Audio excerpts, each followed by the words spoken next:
Alrighty, good evening. This is Jonathan Albin, and this is NycosRPG, and this is an episode of Game Masters Academy.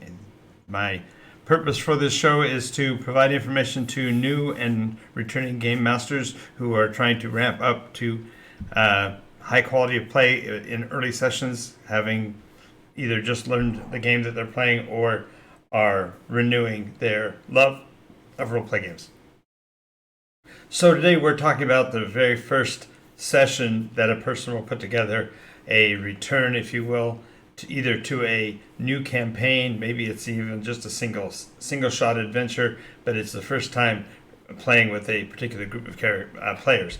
And so the things that you want to get set up initially are going to be a short list, and the items that you need to have to carry the game forward is a short list, and it doesn't take a lot to get started. So are you ready to go in? I am too. So we're going to start off with, you're going to want to develop your initial scene, and this can be in terms of the setting, the locale, the environment, the ambiance, whatever you're going to be using to make your players feel like wherever they are, the story is going. And to do this, of course, you need a good use of description terms. You need to have an idea of what it would be. In many cases, it's the standard tavern, or it is the council chambers of some secret council in some government someplace or whatever. But the point is that whatever that scene is, you need to describe it in such a way that the players feel like they are literally in the scene and can push back against the environment and define themselves within the framework and become part of the story. Now, that means you have to have an idea of what the players are going to be bringing, what their characters are going to be, what persona they're going to portray. And this is why often a session 0 is really useful, because you can get that information in a pre-game environment that way. Of course, many times, especially like if you're running a game at a convention or whatever, you don't have the time to grab that kind of background and that kind of depth.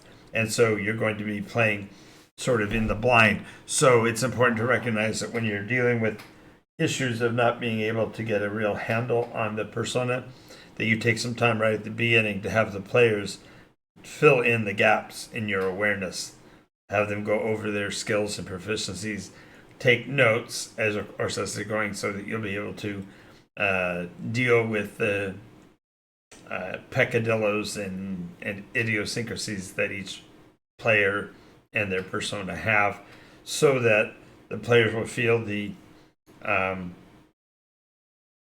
unique nature of your playstyle with them, because everyone wants to feel that level of specialness. Once you've got an idea of the persona and you've established your beginning scene, now it's time for the bait and hook. And generally, a bait and hook is the part of the story where the game master reveals what the objective is to be for the group and gives enough meat to the story that the players literally grab a hold, and you can, quote, set the hook to draw the players into the story further.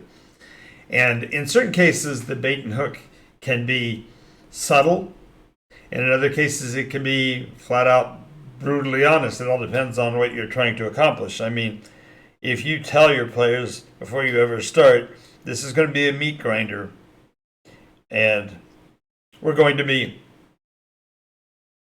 pushing through some very heavy combat sequences before you ever start, you're more likely to get them to engage if that's the kind of game that they're looking for. On the other hand, it'd be a quick way to derail your playstyle if the players at the table either don't appreciate or can't deal with or can't grasp that level of game sophistication or mechanics or tactics. Now, beyond all of this, you need to have an idea of how you're going to formalize your decision matrix.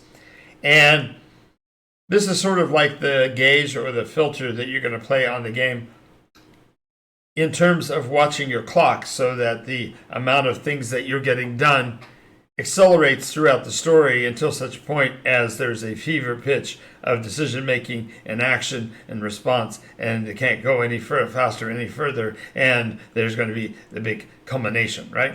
And so gauging your decision matrix really has to be dependent upon what you're doing in the game. If your players are having fun, whether it's fully developed or whether it's part way through, or if it's just at a point of silliness, there's no reason to derail a game session. If your players are enjoying themselves, you're able to resolve their conflicts and you're able to hold the story together.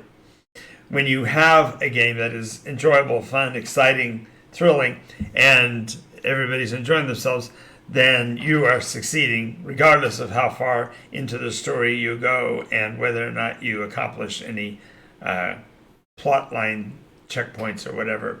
Because ultimately, role-play games are about enjoying each other's company and playing through the experience, perhaps to learn some lessons, perhaps to develop some insight, but otherwise to just have an unmitigated blast playing. So now, in order to make your games new session over session, you need to come up with methodologies or mechanics, or even just simply strategies and philosophies that are beyond the sphere. You don't want to play into their expectation in every case. As a matter of fact, you want to subvert expectation to get a bigger payout. Yes, you want the players to have tropes, have anticipated results, have an objective that they want to accomplish, and then you want to find ways to counteract that or interact with that so that the player payoff is higher because they've worked for it by overcoming your difficulties or enhancing their own mechanism in order to overcome the rules such that you put together.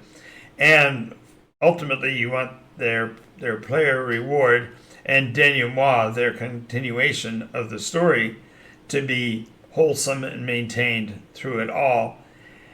And one of my favorite things to add in is you need to have at the end of a game session, you need to have a time to process what's happened in the game session. You need to have a means to debrief. And while in some cases this is really an easy and obvious pathway, there are other ways, for example, through chat and commentary, Discord, and straight up discussion with the players, both in game and after game, that can help you to resolve any conflicts that occurred in game. Now, if you put these all together, you will have the beginnings of a great new campaign because your players are going to know where they are. You're going to know what they're expecting. You're going to bait and hook them into the story that you're trying to tell. They're going to help you build the decision matrix on how they are succeeding, what methods are being accomplished. You're going to have a lot of fun. You're going to be way out beyond the edge of the framework of what you would normally do, and you're going to have a lot of fun doing that, subverting expectations, giving a great player payout, and then ultimately rewarding them and giving the players fulfillment of what they came to play. Now, this is the end of my broadcast at this point. I want to thank you for staying with me. If you are interested in more information, NycosRPG is online every night at 11 p.m. Pacific. Some days we do a long form and talk about a lot of topics. Sometimes it's short and sweet like this. But in either way, if you like what you're seeing, make sure you follow the channel to gain more information on when new videos are coming out. And if you can, pop over to YouTube at NycosRPG and subscribe there to really help us get the word out to other people. Until the next